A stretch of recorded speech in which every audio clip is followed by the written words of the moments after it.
So this video today, this video today is going to be a little long and a bit intense, but covers a lot of important things. If you're someone who might require a content warning, please be warned. Also know that I wrote what I wanted to say prior to recording this and haven't really edited it due to wanting people to understand the differences between my improvised videos, like the previous one regarding white supremacy, rehearsed videos, like the one regarding alternative schools, and videos that I've taken on the fly regarding multiple issues, but while I was on medical cannabis. Those have since been taken down. And then something like this, which has been prepared but not really practiced or polished. All of those things are really important to understand because we live in a world that has become numb by reality TV, and a lot of people don't understand the amount of editing that goes into those programs and have kind of lost touch with the difference between our reality and other people's realities, or what is perceived to be. And this is not fiction here, this is very much my reality. So last September, while briefly homeless, I posted a video asking why it is that there's very little information regarding the long-term effects and impacts of the alternative school system. At the time, I had been under extreme stress due to the homeless situation, limited funding, stalkers, issues going on with other things, and then the reason I was homeless to begin with, which was my mom, who is one of the people stalking me, but it had to deal with her and her husband's racism, her narcissism. So from October 2017 until August 2019, I had been living with her temporarily, and her husband, post-divorce, while trying to get my life back together and back on my feet. And my mom and I have never really been on good terms. As a child, a lot of stuff she wanted to do I was extremely uncomfortable with. The things that she wanted to include in my life I didn't want. And my dad would always just tell me, just do it to make her happy. So I would go along with whatever she wanted, and I've tried to explain this to her before, and it's not something that really makes sense. She gets very offended because it's what she wanted, and that has to go with the narcissism, which I truthfully believe was developed out of self-preservation, but that is something else entirely. So I know that she's done her best to try to be a good mother, but oftentimes it's been extremely controlling. Some people would call that a smother. I'm not going to go into the details of my living with her right now. There are more important things to discuss, but it needs to be noted that she does have very serious issues that have never been properly addressed, mainly to her own upbringing and then her religious beliefs, as well as the narcissism. She's aware that she needs therapy, and on a few occasions told me I should go with her and tell the therapist what I thought was wrong, and I've had to explain to her, no, that's not my job, but she needs a therapist who's not faith-based. To my knowledge, she has refused that. In childhood, she even forced me to go to a conservative Christian therapist who at one point told me I needed to stop reading Stephen King and all these other things that were just kind of mind-blowing and unhealthy. But that's okay. That's over with. That was a long time ago. However, I'm concerned about her. To my knowledge, she has refused that. What she doesn't understand is her belief of letting go and letting God is actually a form of detachment from reality and a form of repression. God wants her to think critically. Simply ignoring her actions and mistakes and repressing them, pretending that everything is fine because God forgives, only repeats the cycle of abuse. So many individuals born around 1995, 2000, have limited knowledge of what it was growing up in the 70s or 80s, and exactly just how much toxicity was around. movies, TV shows, they touch on these topics, but the generational gaps are such that many simply dismiss things. They find it hard to believe or think that it's old world thinking or ironic, not really considering the reality of why certain things happened and what becomes of people when they repress and detach from reality instead of addressing and discussing issues and problems and trauma head on. So my dad was born in 1949. My mom was born in 1951. They had children later in life. So for many people who know me, many people actually assume I'm much younger than 35. But the thought, even before knowing my age, the thought that my parents are in their 70s might have escaped their minds. And it needs to be said that my parents are only 6 years younger than my grandfather was when they put him in a home, which is, maybe 8 years younger, but he's not that much, or there's not much of an age difference. And it's a terrifying thought considering everything that's happened this year, but that's still just something to think about. Especially as, we have so many gaps in age groups and generations right now. And we all need to learn to speak and communicate effectively in order to get things done. But regardless, so I was born in 1985. I was raised for the first 8.5 years of my life in a town called New Egypt, New Jersey. At the time, New Egypt was a small town with a lot of farms, a lot of abandoned buildings, a lot of abandoned homes. My parents owned a boarding kennel where they watched all sorts of animals, but it was primarily dogs and cats, many of whom belonged to military service members. And this was because of our proximity to Wright Air Force Base and Fort Dix. Both of my parents worked at MetLife in Manhattan in the 70s. It's where they met. My father, while I don't know too much of what he did, I know at one point he was a lobbyist. And then my mom, I'm not entirely too sure what she did, but at one point she was an auditor. The kennel they purchased a few years before my birth because they wanted to raise a family outside of New York City. They both bred and raised show dogs, Vizslas, but my mom still commuted into the city every workday, approximately 5 hours round trip, until we moved from New Egypt to Clinton, New Jersey in 1994. I remember a lot of doctor's appointments in my very early childhood, but they had not been discussed with me until 2017, when I spent a week in the cardiac care unit at Atlantic Care in Galloway due to uncontrollable muscle spasms and an irregular heartbeat. It was going up to 170 beats per minute during the muscle spasms, and I was placed on 3 IV antibiotics due to strep throat. At that point, I had lost close to 65 pounds in the 5 months prior, and my husband at the time, my second husband, he'd barely noticed. Doctors were unable to figure out what was going on during that particular stay, but not knowing things due to other things appearing normal has been the story of my life. I had remembered as a child these stories that my parents would tell their friends at church. My dad would say that I was just teething. My mom said I had seizures.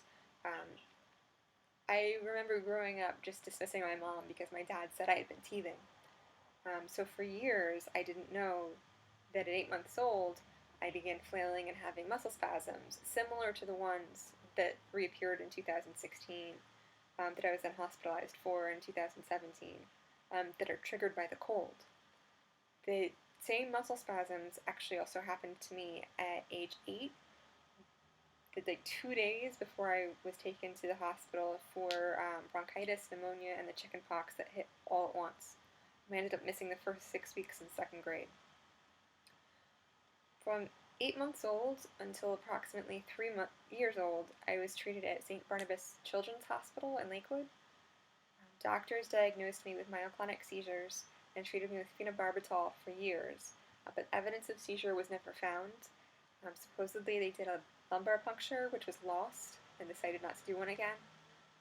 I remember having a lot of tests done as a child, neurological tests, hearing tests, vision tests, things like that. I remember being in the doctor's office, but I didn't know what they were for, and it wasn't until 2016 my mother reminded me of the hospitalization. But it wasn't until 2018 I was informed of my mother having spent the first 14 years of her life in and out of hospitals with very serious medical issues, including, at one point, having been diagnosed with what doctors called the opposite of leukemia. Google it. Google the opposite of leukemia. It is an extremely rare form of mast cell blood cancer. I asked my mom why she never told me before, and she flipped and started raging at me. It's none of your business. Why does it matter? Which was an extremely disturbing response from an individual who spent their childhood attending gifted and talented schools on scholarship and then went to Finsley for biology, especially considering that I have since been diagnosed with mast cell activation disorder. Doctors and scientists would probably agree that when it comes to diagnosing medical issues, a thorough family history is important. And she's always given me her medical history, but left out the first 14 years of her life. Most of my childhood was spent sick.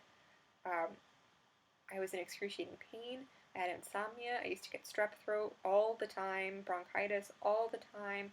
I would get migraines. I just wouldn't feel well. I would get weird rashes. I would have issues with digestion, issues with bowels and urination. I would have painful swelling of the joints. I would have neuropathic nerve pain. I would come close to fainting in the shower. My cat wants in the room. Hold on, Stormy.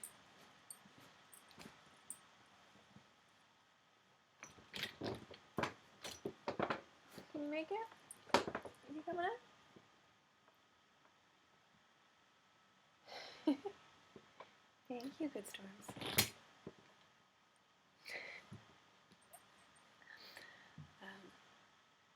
Yeah, I would have a lot of issues, and one of them included anytime I would take a shower, I would actually come close to passing out and would have to lay down for 45 minutes to an hour post shower. And I told my parents that, and it was just dismissed. They assumed I was just trying to get out of school. I would bring these things up to doctors, school nurse, other adults, and I was told to stop faking it, like this pain. They assumed I was seeking attention. Doctors could never find causes for things, so I just kind of fought through them. I was not seeking attention, though. I was a very sick child, learning disability, and a lot of people fail to take into consideration that I was on phenobarbital for nearly 3 years during the early development stages of my childhood, and we really don't have too many long-term studies of what that would do to brain development. At least, I don't even know what the amount of phenobarbital was, whether it was a heavy dose, I don't know. But it's important to understand that because I've since had thyroid cancer, and I'm also a medical cannabis patient, and if we don't understand how things like phenobarbital at an early age or even later on impact the endocannabinoid system, then we have a problem. Because I can't smoke medical cannabis anymore due to what it does to me. But that's neither here nor there right now. Anyway, as soon as we moved from New Egypt to Clinton, and it might have just been from moving from an area that was closer to Air Force bases to an area that was more in the mountains with a lot of trees. There were a lot of trees in New Egypt, but it might have been, I'm not sure. But we stopped seeing my specialists. I didn't get as sick, but I still got sick. There were many things that I'd been seeing for years for, including issues with my lungs. We talked about why I would get strep throat 2 to 3 times a year. For a while, I had an issue with walking and running, and when I was in the 2nd grade, had my hips x-rayed and had been instructed to never sit cross-legged. And my parents just assumed I would grow out of things. Like I had a lazy eye as an infant, and I just grew out of it. It wasn't until age 32 that I was diagnosed with hypermobility, and also at age 32, I developed a pectus excavatum. You can't really see it right now because this is a severely padded bra, but it does exist. My ribs are still warping. It's extremely painful, and at least according to my research, I am one of, if not the only person in the world to have developed this after puberty. I do have evidence that it occurred sometime after my cardiac hospital stay in 2017. Unfortunately, doctors don't seem too concerned about it, but given that I'm a thyroid cancer patient with spots in my lungs that have been monitored for the last 10 years, I've been steadily losing weight since 2016, I am concerned. Um, in 2018, one of my doctors diagnosed me with ANA negative lupus, and my mother freaked out, saying it was wrong. I had suggested that she might have lupus as well because of all of her health issues, and she insisted that I give her a copy of the diagnosis. I showed her, but I didn't give her a copy. So I had been on the medical marijuana program for neuropathic pain.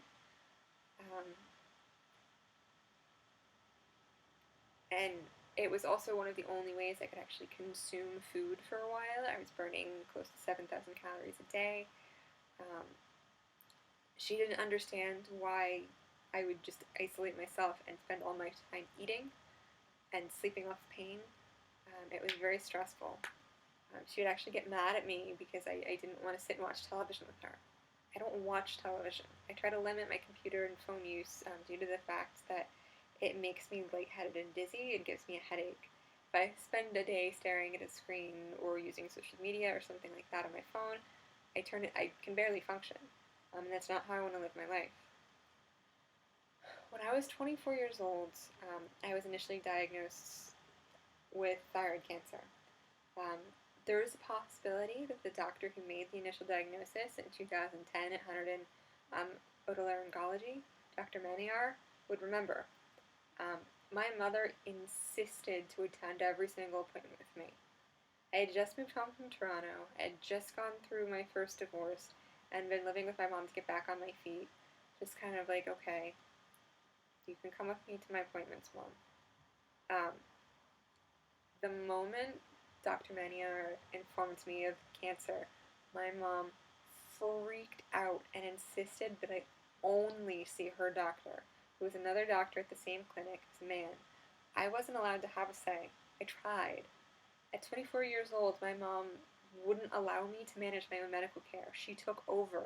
Dr. Maniar would have been my choice if my mom kept insisting that this other doctor take over for her.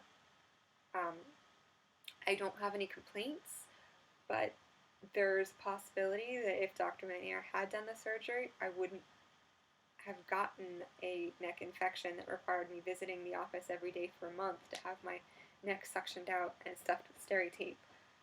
Appointments again, my mother insisted that she attend with me, a situation that ended up in my returning to the hospital for an additional week stay.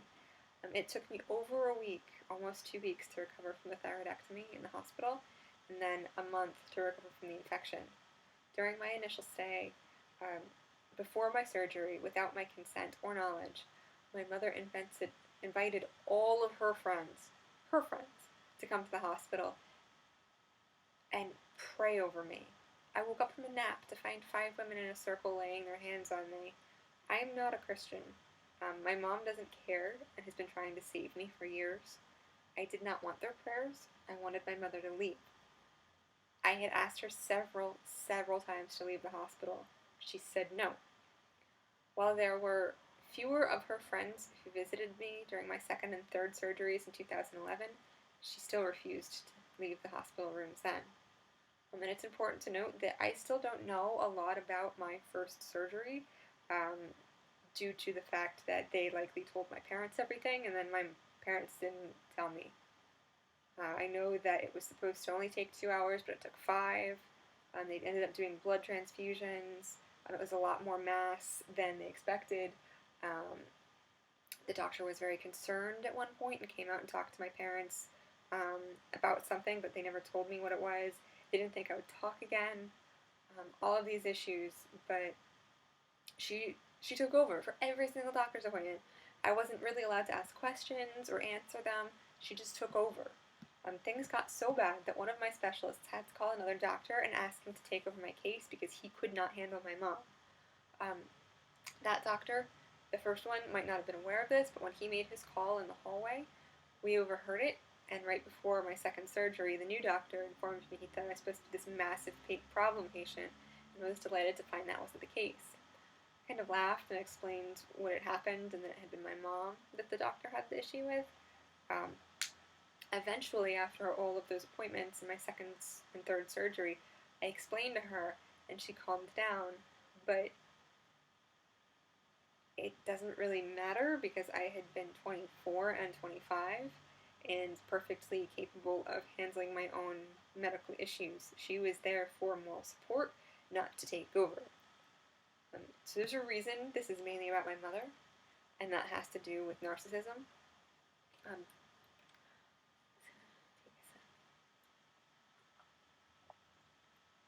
There was a point earlier this year, I changed my Instagram account to say that my posts were evidence into an attempt on my life, or attempted murder, and several people messaged me and they said that I would hold them accountable for my attempted murder, and that's because there have been several doctors who've neglected me, some even intentionally keeping me sick, which I do have proof.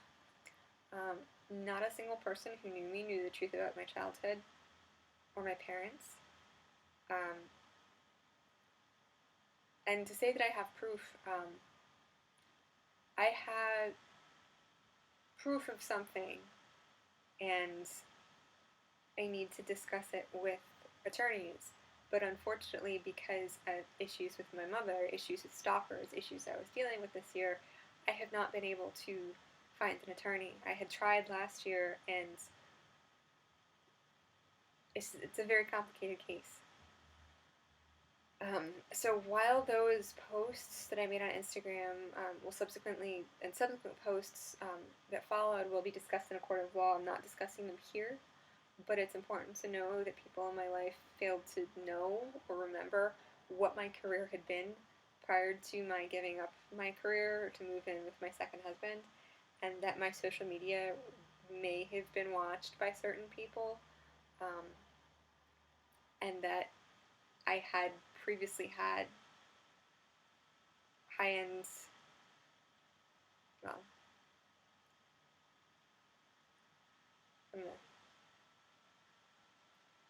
sorry, this has been, I don't know why I said high-end, reading from this while thinking about everything that's been going on. It's been a rough year.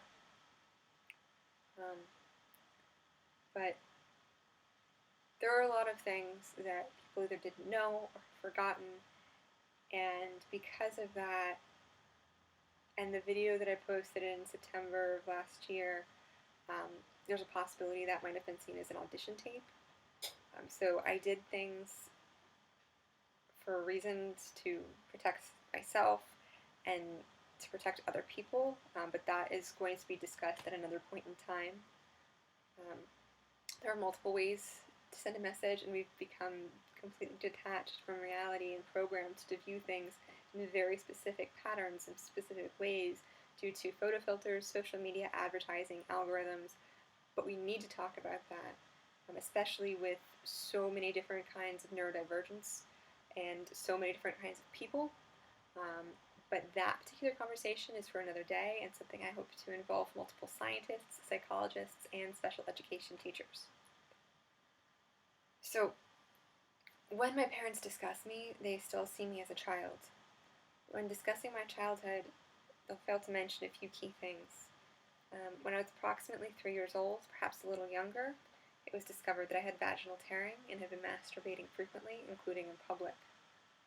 The doctor had my parents treat the tearing with a Desitin ointment and simply dismissed it as, well, if it helps her sleep, let her do it.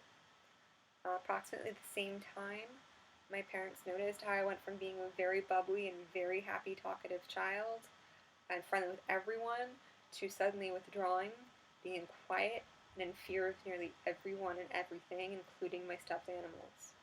during preschool, which I attended in New Egypt at Learning Steps Academy. And I'm mentioning this because people might remember, and it's important to remember because we need to be talking about the warning signs and red flags for early childhood sexual abuse.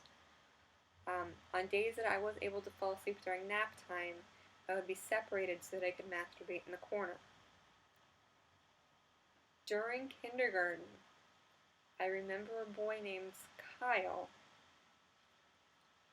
who took me behind a tree, and I don't remember much except it was mentioned that we had sex, and then when I came home, my dad took me aside and said he had just gotten a phone call from Kyle's mother, and he was very concerned that I know what sex was. And I was really upset because Kyle had made me promise to keep it secret. Why did his mother know? And all of what I just mentioned is very, very much red flags for early childhood sexual abuse. In the 4th grade, I learned about phone sex hotlines from Tim Allen in the movie The Santa Claus, and repeatedly dialed the number he mentioned in the movie in front of numerous friends, sharing what was discovered. After that discovery, my parents ended up with a $4,000 phone sex hotline bill they had to ask the phone company for forgiveness for, and simply told me not to do it again because they couldn't afford it. Nothing else was discussed. No appropriateness, none of that. Summer after 5th grade, I attended Camp Carr like I had the previous summer, and that year some counselors, or perhaps older campers, I honestly don't remember at this point, but someone brought in Sesame Street erotica, which I then in turn brought into the 6th grade and traumatized a whole bunch of students with. Teachers and parents didn't intervene. No one seemed to notice.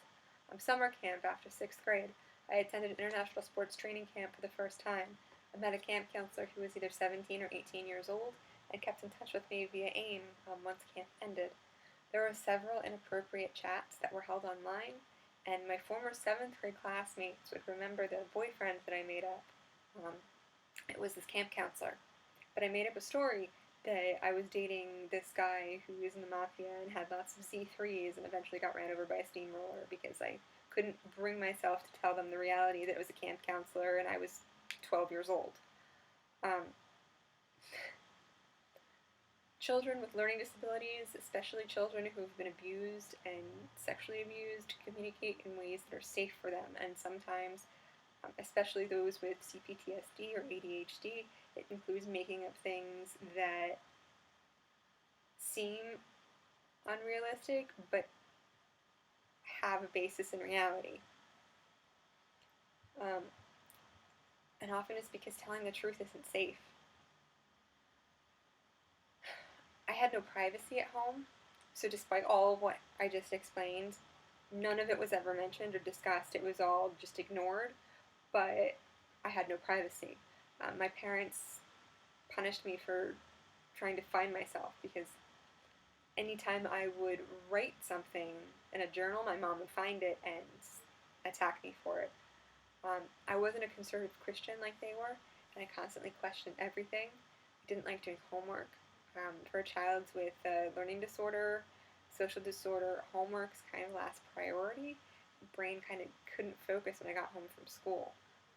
At school, I was teased a lot. I was picked on. I also did some teasing a lot too, which you do in self-defense. But like, homework was the last thing I would do, especially with what I was going through at home. My grades were high enough without homework. I just needed to decompress, and most days I felt extremely sick, and people would just dismiss it as my trying to get out of class. There were times my father would corner me in the bathroom or other rooms of the house and scream at me until I submit into whatever they wanted me to. I had no privacy. My mom would go through my room every day. She would go through the trash. She would pull out things that I threw out. She would attack me for being non-conforming and thinking outside the box. Whenever I did something wrong and wanted to apologize, I was told not to think about it. Well, first off, I was allowed to apologize to them. But if I did something wrong to someone else and I was trying to figure out how to make up for it, I was told not to think about it, just let God take care of the situation. Just let it go. Don't worry about it. No, that's not how. No. In the 8th grade, I made the realization that I didn't have many friends, and I was exhausted from the psychological and emotional abuse home that I made in agreement with God. I took about 6 Tylenol PMs and 2 shots of Southern Comfort and said that if I woke up, then I had purpose in life and I wouldn't do it again. But if I didn't have any purpose, please just let me escape the torments of my parents. I didn't want to die, I just wanted the torture to end. My parents didn't see what they were doing as torture. They saw me as the one misbehaving, not being the child they wanted. They accused me of doing drugs. At that point in my life, I had never seen or done a drug. I was going through hormonal changes that my mom had a year prior sat me down and read me this book about puberty and everything to expect, and the moment it hit, it was just like, all of a sudden, no, you're wrong. She was punishing me for the things that she had just talked about in the book. Now, whether or not that has to do with my behavior or that has to do with pheromones changing, who knows? But I had been going through hormonal changes. I had complex PTSD. My mom would defer her abuse through my father due to forced gender roles.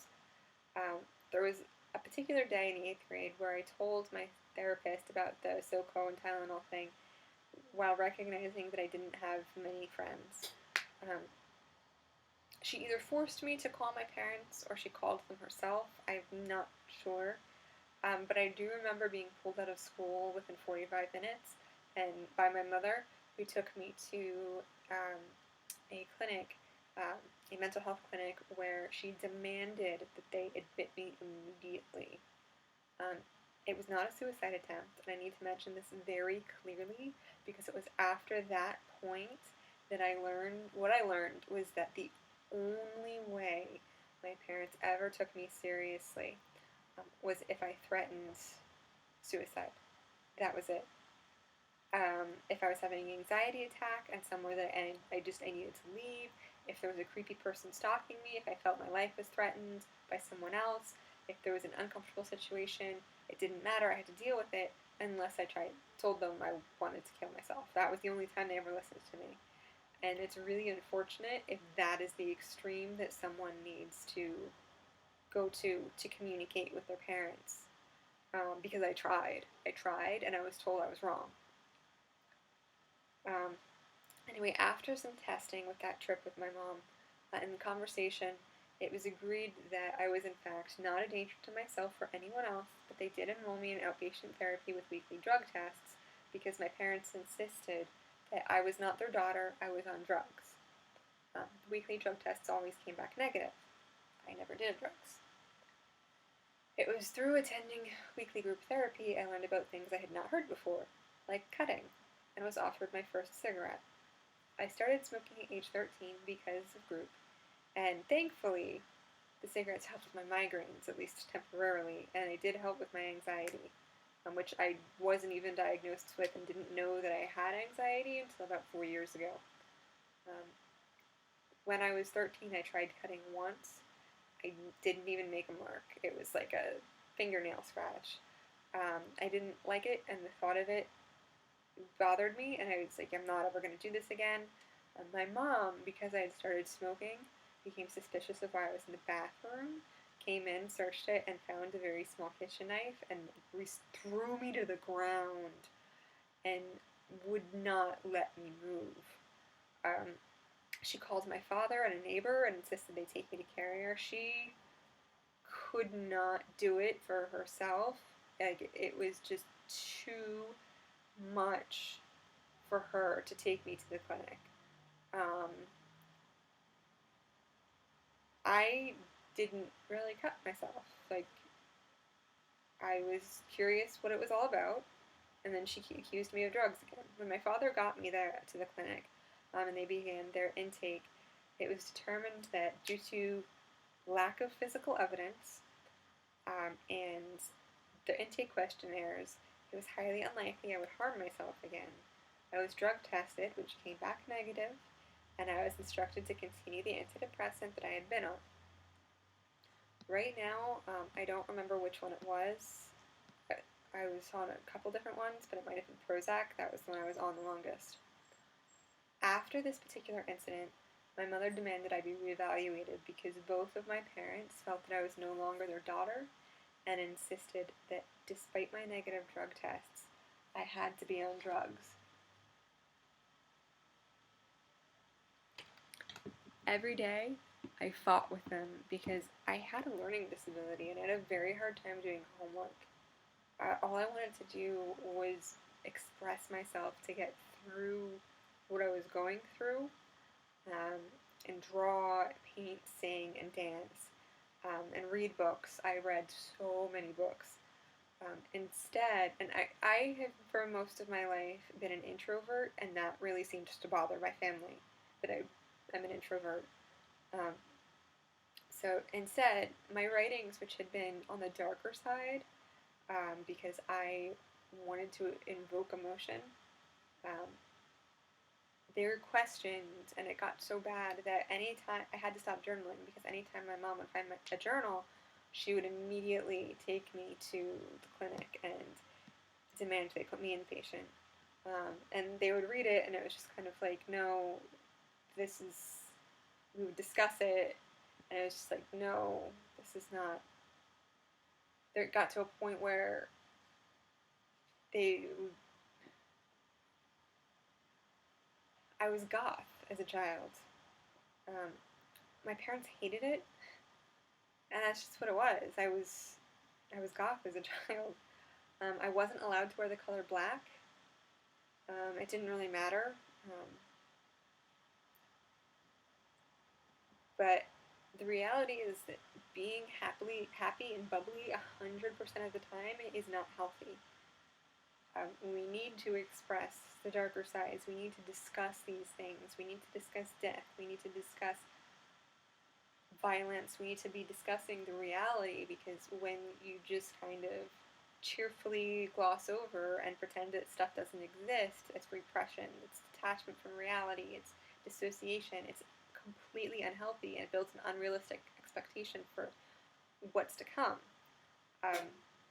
So I was forced to attend weekly therapy with my parents on top of the group, and it was usually me sitting in front of my male therapist with one or both of my parents who would yell at me for not being this perfect conservative Christian child that they wanted.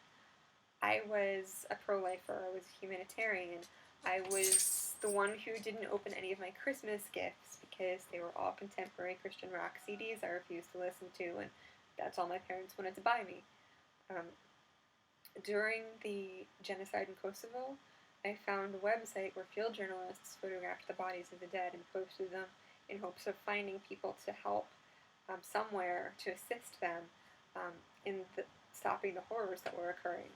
It was during this point that I brought it up to my dad, what we could do, and he just kind of looked at me. He's like, "Well, we can't help everyone, sweetie. Let God take care of it. Someone will fix it." During class, it was the 7th grade, I went on the computer and brought the same website up, and I started screaming at the teacher that we needed to do something. And I probably scarred a few classmates because not every 12-year-old is prepared to see the realities of war. And in the United States overall, we are really very lucky that most people don't see the realities of war. So my behavior, wanting to help people, being a goth, being a punk, not being able to address the issues of abuse at home, the issues of school, not being able to address the sexual abuse issues, not fully understanding how to control my emotions when I was abused was misconstrued as being bipolar. My parents would claim I was happy 1 minute and then sad or angry the next. That is not what bipolar is. Bipolar is characterized by prolonged stretches of time, but for me it was just like having a conversation and then being set off by told that I was wrong and then fighting for myself back to get on my feet, and then they didn't like that I wasn't them, essentially. Um, Often I just wanted to be left alone because I was an introvert and I wasn't allowed to have boundaries at all. I was punished for putting up boundaries. Um, so that was misunderstood, which is really unfortunate and really unhealthy. Um, the weekly the weekly therapy sessions were often me just kind of being screamed at or yelled at by parents, retreating into my own head for safety and just kind of repeating, I don't know, because my then undiagnosed CPTSD had me in such brain fog I couldn't think. Everything would go black and I would just kind of go in survival mode. Those sessions, we did that for years. And then sometimes I would do solo sessions and I would just sit quietly and not answer questions the therapist would give me. We would just sit there in silence. Um, None of the adults in my life really took me serious about what was going on with my parents or at school. Um, I was told they were doing things because they loved me. My dad screaming at me and restraining me was because he loved me. If doctors and therapists today were to hear this, and hopefully some of them do, or were to have seen what was going on at home, especially with my brother. My brother was a little kid who didn't like to wash himself, and at some point, he used to get weekly ear infections, but at some point, my mom was just like, oh, well, 7, 8-year-old child, if he doesn't want to wash his hands, then he's just going to be dirty. But my brother would get fungal infections down his fingers and between his fingers and on his nose so bad that he required medical attention. If someone knew, if someone had been paying attention and seen the signs, we would have been taken into protective custody and removed from our parents. I have no doubt about that. Now, it might have simply been necessary to have a discussion about appropriate parenting techniques and address both of my parents' repressed issues, which were never. We did not talk about my parents' childhoods at all. The only things that were discussed at home were church and work. That was it. If we had someone intervene and actually see the reality, things would be so much different. So much different. But by the end of the 8th grade, my yearbook ended up being signed by this boy I had a crush on for years, but we weren't friends. He had, in the 7th grade, claimed he owned me and spent an entire class period drawing on my arms. I ended up in the school nurse to remove everything with rubbing alcohol, but I was in fear of him due to the fact that he had asked me to be his girlfriend for a day, and then the next day he dumped me. And he said it was because he felt so bad for me that I didn't have any friends, but he didn't actually want to date me. This boy then signed in the 8th grade my yearbook with a rape threat, which I was too ashamed to tell anyone about, though I spent my entire summer in fear of him breaking through my window. He knew where I lived, and he knew which one was my room. He also had verbally threatened me on top of the note. My nights that summer were spent well, in fear, but many nights in general were spent with insomnia, which my parents would call procrastinating sleep, and contributed to their accusations of drug use. I don't know if anyone's seen an insomniac child, but yeah. Um, the weekly drug testing and outpatient therapy proved that I did not use drugs. Freshman year of high school, I was kicked out due to being nonconformist and having a 1.7 GPA. While previously an A and B student, despite not doing homework, I was failing most of my classes freshman year. I had not been prepared for the massive change between middle school and high school, and had spent the summer fearful insomniac chain smoking on the roof. Today, I'm not going into detail regarding the school I ended up at. That is not the point of this. The point of this is to discuss how narcissism, especially narcissistic parenting, can ruin lives that are not just limited to their children. And there's a reason for this. So, growing up, my parents often shamed me for being an individual going through puberty and sexual. Not even sexual. They shamed me for wanting to feel physical affection, to hold hands, to be loved.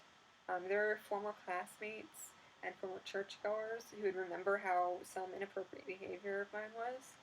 Um, it was affection-seeking during inappropriate times, like youth group cuddling on the couch. Um, my parents would often dismiss it as, well, if Jennifer wants to do it, she'll suffer the consequences. That's what, others disregarding the telltale signs of childhood sexual abuse, sorry,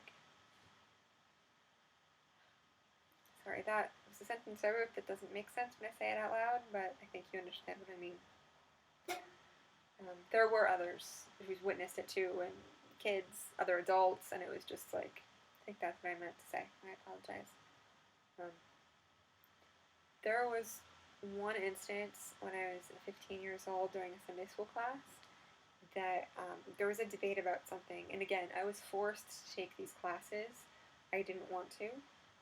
My religious beliefs are extremely personal between me and God, but I was still forced to go to church and to go to Sunday school and go through confirmation. And it was during confirmation that there was a debate about something, and I kind of flipped out briefly because of an experience that I had that no one else knew about or thought was a valid experience, but was. And I just needed to leave for 5 minutes, take a breather, and walk away from the negative energy. So I walked outside to smoke a cigarette, and then I planned to go back inside and apologize to everyone. I just needed my space. But that didn't happen. What happened was 15 minutes of abuse by a stranger who physically restrained me and screamed in my face about this far away about how I was wrong, but everything. Then you just stop and listen and do everything that I thought and said was inappropriate and wrong. She didn't even ask me why I stepped outside. She just grabbed me and started screaming. When I told my parents, first off, that made my anxiety so much worse. But it was so wrong. And then when I told my parents, my dad just kind of smiled and was like, well, that's because she loves you, sweetie. The problem was that I had different religious beliefs than them.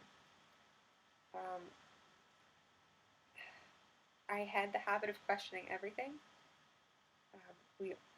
When we only learn one side of the story, we dismiss the reality of everyone, when in reality, their thoughts, opinions, and experience are valid and worth exploring. Senior year of the alternative high school, they had run out of things to teach me. I had advanced out of their curriculum, and they gave me a math book that was pretty much the same as the one I used in the 2nd grade. After discussing best options with my teachers and school therapists, we decided to hold an IEP to discuss returning full-time to my hometown high school, where I would attend the cosmetology program and finish out the year with electives. The IEP was a jarring experience because despite my grades improving and my calming down quite a bit since my freshman year, sorry, a lot of talking, my parents made the comment, okay, as long as you promise never to behave that way again, then you can go back. There was no acknowledgement that my education was below what I needed to attend college or function in the future. There was no acknowledgement that there was any improvement. They still saw me as the same child they believed to have been on drugs, despite not doing drugs and not once failing a drug test. I remember thinking to myself, my God, I'm not going to survive, and just letting go. Just detaching from reality, just saying, okay, and just floating. I had no choice. By that point in my life, my mom had trained NAMI to get support for herself regarding the issues she had with her daughter, and she discussed me in groups with strangers without my consent or permission, which she claimed she didn't need because I was her daughter and she needed friends to support her. I was that child. I wasn't really allowed to spend time alone with my brother because despite being the sober one in my group of friends, despite my being never invited to parties because I was the goody-goody, they told my brother, you don't want to end up like your sister. When it was time to look at colleges, I was not at all prepared, nor did I qualify, at least to my knowledge, for scholarships. My parents didn't really want to help with loans. So the only school that I was really allowed to look at was an art school in a tiny town in New Hampshire that had one blinking light and a total student population of 200. I had wanted to go to SCAD or Chicago or somewhere in New York, but I was only allowed one option, and it was the one my dad picked out with 200 students. I was coming from a small town. I didn't want to be in a small town, but I also didn't want to start off my life with massive debt, so I went right to work. Um, but I continued to live with my parents until I was 20 and maintained a 10 p.m. curfew because my parents would say, parents of other kids your age, don't let them do that, which was not acknowledging that I was 20 and other kids my age had been at college for years and their parents had no idea what they were doing. They trusted me so little that nearly every time I came home from being out, they required a pupil check and smell test, despite only smoking cigarettes and not doing drugs. After leaving, and not drinking, after leaving I'll take that back. There were like 3 occasions where I drank. 3. Um, After leaving the alternative school, I was told by my therapists that I must have outgrown my ADHD and bipolar disorder, and we stopped the medications. It has been 16 years, and I've been able to function just fine. Not once, aside from abuse from my landlord and roommate this year, which is a situation I would not be in for my mother, and my landlord had been following me on Instagram when I released the video last year about alternative schools. He made comments indicating that he's seen it. That's not what this is about right now. And the landlord issue, roommate issue, is something else entirely. And aside from abuse from my ex when I was 20, not once has a single person, including therapists I have seen and continue to see, as they thought that I needed medication. When I moved back from Toronto, my childhood therapist even apologized to me for what I went through in my youth when she realized that it was my mom and then my CPTSD that had been the problem. Psychology had changed, and she apologized for what happened to me with tears in her eyes. Back to post-alternative school. At one point, you can hear people outside. Someone got parked in.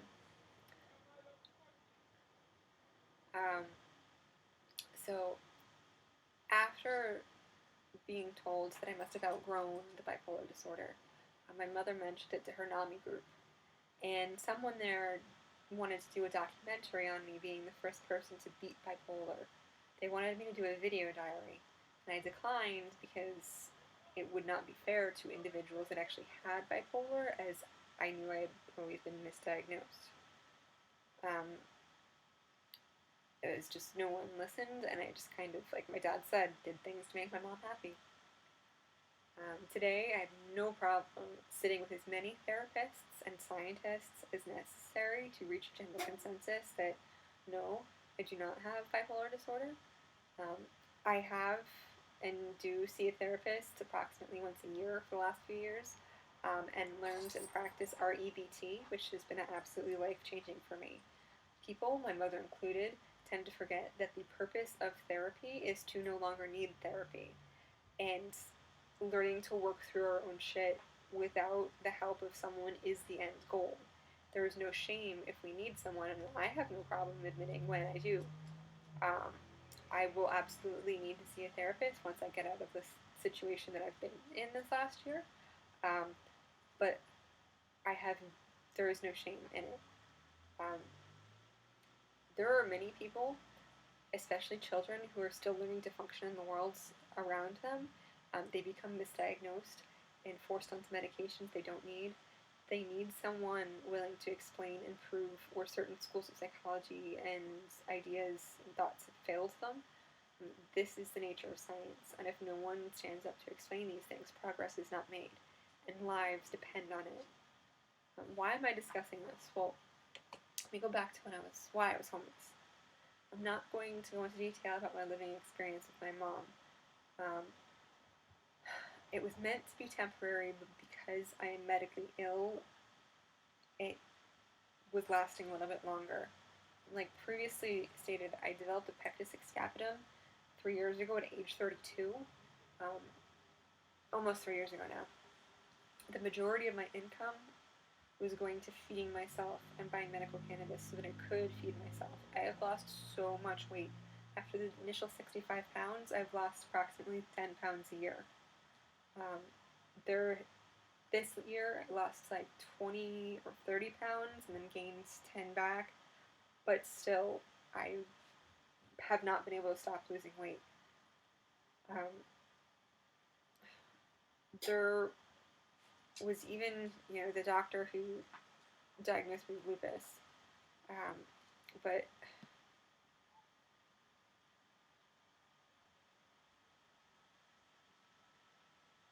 sorry, I just realized I repeat. See, this is what happens when someone doesn't edit and they repeat themselves. But, so,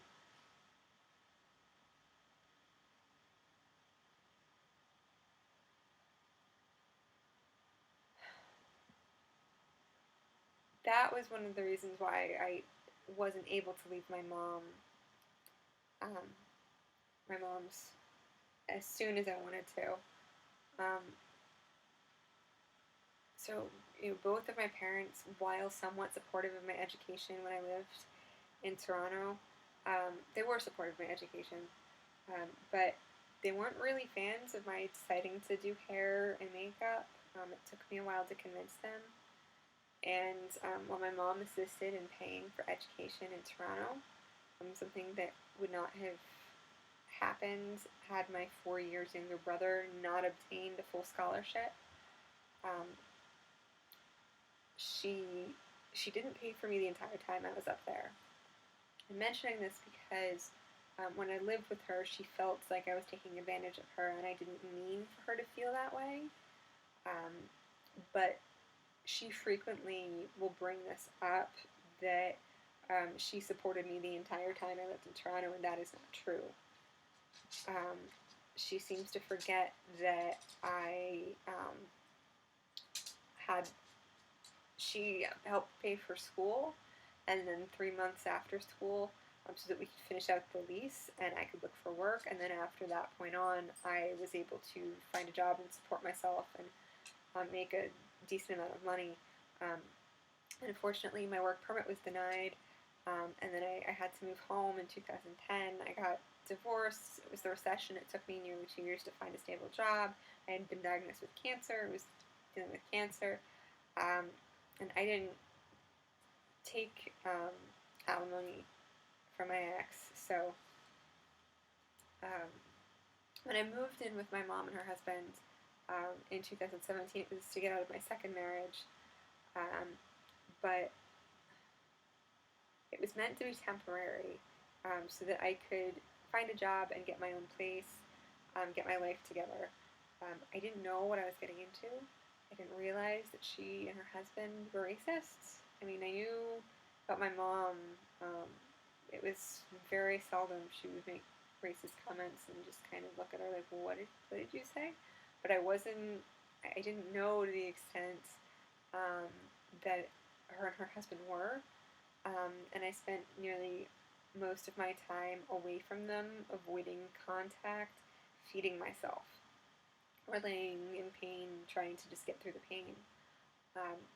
I guess you'd call me a liberal vegan, who was living with two conservatives who were repeatedly trying to get me to eat meat, despite my telling them that veganism for ethical reasons.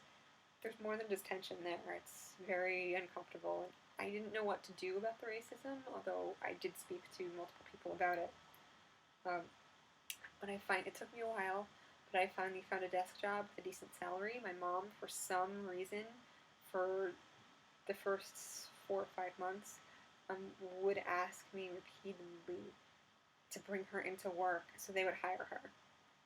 She wouldn't tell me why. I kept telling her that they were not hiring, and if she wanted a job, she should look elsewhere. And she didn't. She just kept insisting that I bring her to work. I tried to avoid that situation with her because that would have just been awful. Anyway, so last year, um, I finally, it came to a point where there's no more avoiding what was going on. It needed to be addressed. And so I talked to my mom and her husband about their racism and was told that I was wrong. I have recordings to prove things. She's aware of these recordings. She's listened to them, but doesn't acknowledge it. And eventually when I told my mom that I was moving out, her response was, "Fine. I will tell you what I told you when you were 13 and you wanted to run away from home. Go ahead. Try it. Just try it." It's just kind of like, you need to think about that. I was a 34-year-old woman telling my 69, 68-year-old mother that I was leaving out of the home I was only temporarily living in, and her response was, "Go ahead and try it." She then asked me what I was doing in the room all the time instead of spending time with her, and I explained to her that I've been painting and writing, working on ways to get out of my feet and get out of her house, and her response was, "Well, how's that working out for you?" It's kind of like, excuse me? Her said, "Well, how's that working out for you?" And I just kind of looked at her like, what? What do you... I don't even understand what you mean, how's that working out for you? It was baffling. She accused me of taking advantage of her money, even though I had repeatedly told her to not buy me things. And this was the very first house that she and her new husband, they've been together for 8 years, but she and her second husband had owned. I wanted to give them space so they could be an adult couple. And she was so mad that I didn't spend time with her. When you need to understand that I have been very ill and just needed to lay flat on my back to fight through the pain and force feed myself because doctors don't really seem to care about my medical illness and I keep losing weight. She didn't get that. Her response was, when I left, she was just like, "Well, at least I got to do more with you than I got to do with my mother." And that's what it was. She didn't want a daughter. She wanted her dead mother back. Since moving out of the house, I've revealed to her that one of the reasons I recognized, one of the ways I was able to recognize her racism was due to having been groomed as a child from 9 years old by a white supremacist who I dated when I was 20, who raped me frequently. She would respond, and this was all via text, so I have the text messages. That was not her daughter speaking. Fear is a liar. And then when she heard about the childhood grooming, she's like, "Oh, how old were you when you dated him? How old were you?" This is really important to note because it negates the childhood grooming on a whole. I was 9 when I met him. He was 17. My mother's specialty is at the church is Children's Mission, and she's still affiliated with NAMI. Let that sink in for a little bit. I asked her to stop praying for me, and her response was, "No, I pray for anyone I want." And then she asked me if I want to be saved. I am not Christian. I have previously told her that my relationship with God is none of her business. She does not care and continues to violate my constitutional right to freedom of religion. She has been my entire life. In childhood, I was told that kids don't have constitutional rights, by the way. Anyway, I'm mentioning this now because I'm sure she's used it to a certain degree, but there was a text where I told her I was Jesus. This was purely metaphorical, as you need to consider the differences between what she was doing and what I was doing.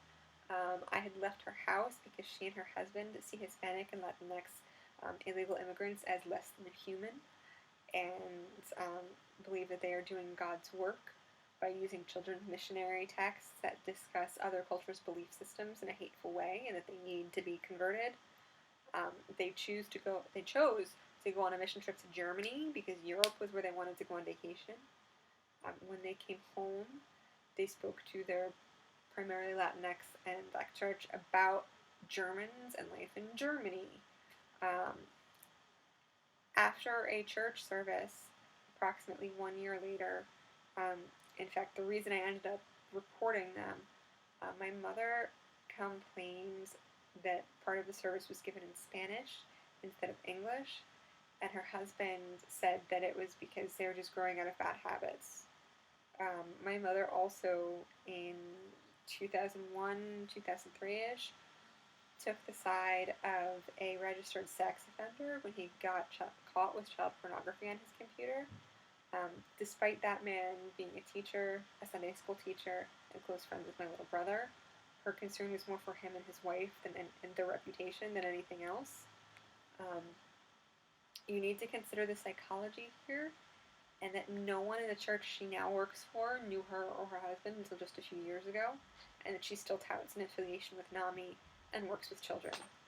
If you cannot see the totality of impact of her narcissism, we are lost, because I am not the only one suffering here.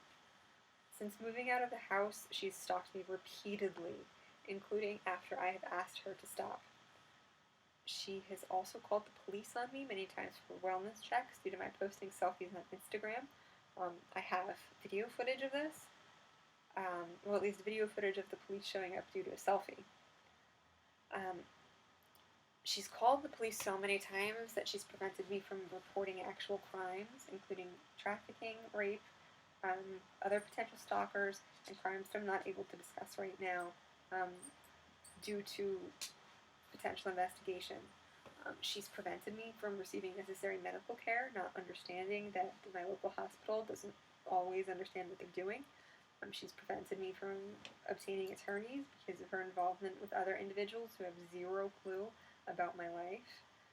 You need to understand that she still, or at least the last time I looked at her phone, maybe a year or 2 years ago, had the name and phone number of a boy I dated for a month when I was 17. It was 17 years ago, someone I haven't spoken with in 17 years. She had been in contact with people who claimed to were my friends, but in reality they hadn't seen me or even spoken with me in 2 to 10 years. She also, due to her being a conservative Christian, lives in a world where my being liberal and previously having worked in film and all that it entails doesn't exist. The things that I believe in and things that my friends believe in and my world is all Satan to her.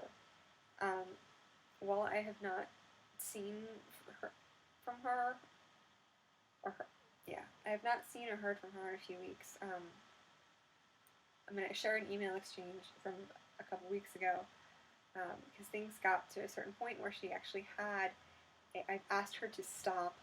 She drove past my house and then sent me an email, and I asked her to stop stalking me. And one of her church congregation members, who I met at her house, showed up with a food pantry delivery. She put it at the back door and told me not to the front door. When I addressed my mom, I'm going to read, this is a direct email that I wrote. Okay, you need to stop. Sending other people to do your dirty work is not okay. Do not make assumptions about my needs or financial status. Nearly everything dropped off are things that I cannot and do not use. Her interference in my life has prevented the police from taking human trafficking, rape, and other crimes seriously by changing that, but other things. Seriously. Back down. You made your friend an accomplice in stalking. You are not now or ever allowed in my life. How many times do I need to tell you this? What you are doing is called stalking. It is a crime. Please stop. Not only that, but you're trying to claim you're not racist, and yet you had your accomplice enter my property without permission to put bags on my back door, which requires opening a gate and walking into the gated off portion of the property on the assumption that if she left it at the front door, they would have been stolen. This is a very safe neighborhood. Stop making assumptions. You will never be in my life. Take me out of your will and stop stalking me. I will never be at your funeral. You are never ever allowed in my life. Get out of it and leave me alone. All you do is put people at risk because of what you want with no consideration to what happens to other people. That is called narcissism. To which she responded, I read your emails today. I am not sure what arrived at your door, but clearly it was inappropriate. Sorry this got you upset. It was much harder to hear that you never want me in your life. That makes me sad. Yes, I will comply with your wishes and leave you alone. I would not want you to be at risk. It's sad that things haven't worked out for both of us, but I understand your feelings quite completely now. It would have been nice to talk to you from time to time, but you are right. Whatever makes you happy, Jennifer. Okay. So, I explained that she has prevented multiple serious crimes from being reported to the police, that what she is doing is a crime, and her response was that it was much harder to hear that I never want her in my life. I had previously she had dropped stuff off at my house without consent, and I just kind of thanked her and was like trying to be nice about it. She had given me her medication, and I told her that that was against the law, and her response was, oh gosh, I could go to jail? Yes, yes you can. She was more concerned about her feelings hurt than committing crimes or preventing crimes from being reported, and she involved other individuals in her stalking. This is narcissism. Her concern has been entirely about her and not at all about anyone else. Think about the children, and she touts a NAMI affiliation. Basically, if my mom had left me alone and not forced me to a defensive position this year, I would have been fine. I would have been able to, I likely would have been able to achieve nearly all my goals this year and get myself back on my feet. But this was not possible due to her deflecting her racism on me. She was way more concerned that her feelings got hurt, and this is why we need to be discussing her. Because she made it about her. Because that's what narcissism does. Instead of the thousands of people that would have been helped by addressing her and her husband's racism, the thousands of people that would have been helped by discussing mental illness in a capacity that people understand, because she has an affiliation with NAMI and has made everything about her. Like, I have heard her give therapeutic advice to a churchgoer over the phone, and it was racist stereotyping, and it was elitist, and it centered around her not wanting to deal with the other individual on the line's actual problem. She pushes her belief on people, which is to dissociate and ignore reality, and that God will make it better. Just don't think about that, let God handle it, move on. No, God wants you to work through your shit. Ignoring it can not only can lead to violation of constitutional rights of others, but it can also lead to violation of the law. And it can also lead to severe psychological issues, severe problems within families. You can fuck up someone's life entirely by avoiding reality. And I'm sorry, but no human is above the law, even if it is the law of man. We need to have laws in place for a reason, and to protect children.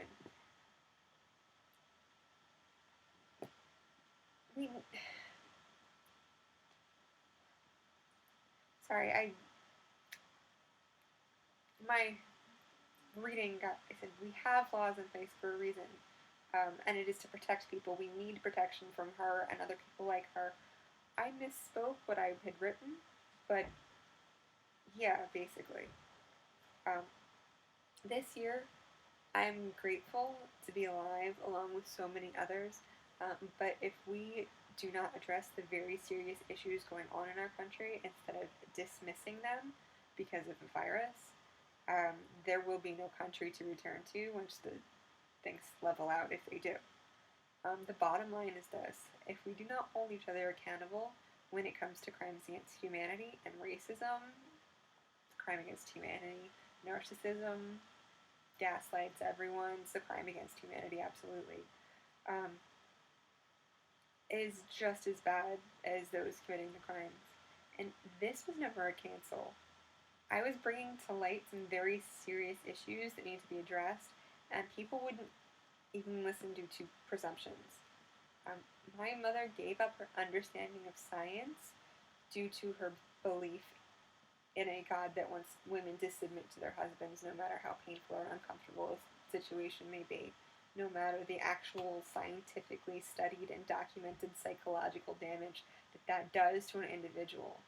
And maintaining a mindset like that while being in charge of children, especially children of different race and culture, maintaining a belief that childhood grooming doesn't matter. If someone dates an individual at 20 and 27, despite meeting them at 9 and 17, it is more important for her to protect adult male sex offender than those of the victims, even if the victims are children unknown to the sex offender. Regardless of NAMI affiliation, there's something very, very wrong here, and it has to be addressed. And I know my mother, and her response is, how dare you bring up something that happened 18 years ago? But here's the thing. We need to talk about accountability and integrity. And it is the things that we do, not necessarily the things that we say. It is our actions. What she said and her actions, both of them matter. If that makes sense. I'm sorry. I'm really upset right now. We can't keep putting things off due to being ill-prepared for an epidemic. We need to address this because actual human lives have been at risk the entire time. And the fact that somehow police don't even...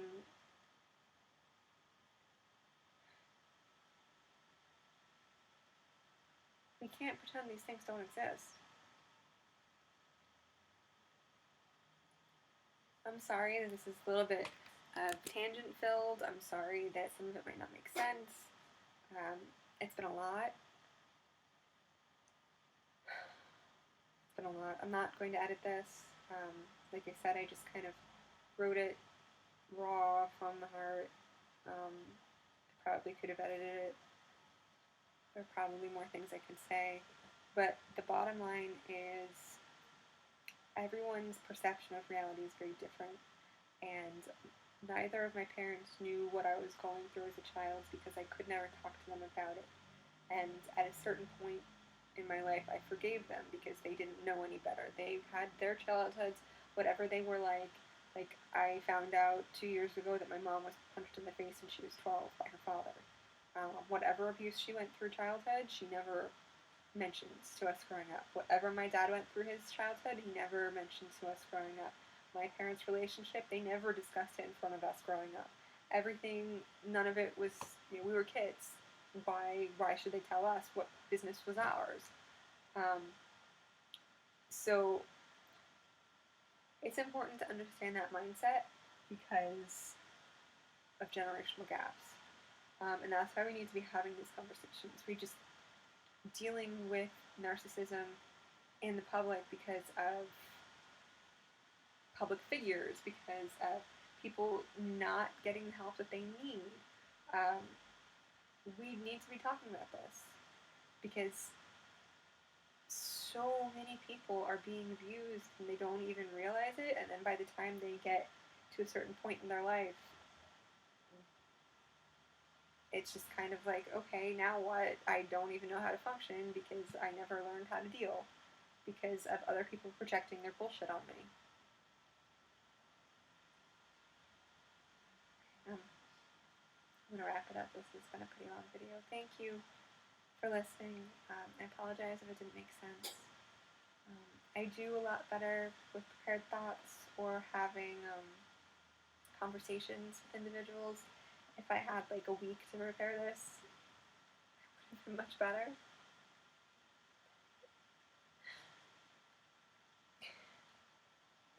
I have the greatest emotional support animals, I really do. If I had like a week to prepare this and get things ready, it would have been perfect. But it's okay. Hopefully the point got through. Hopefully it makes sense. But yeah. There are a lot of things that need to be discussed. A lot of things. And it's more important for the lives of the individuals of the congregation of the church that she and her husband work for. Their lives are more important.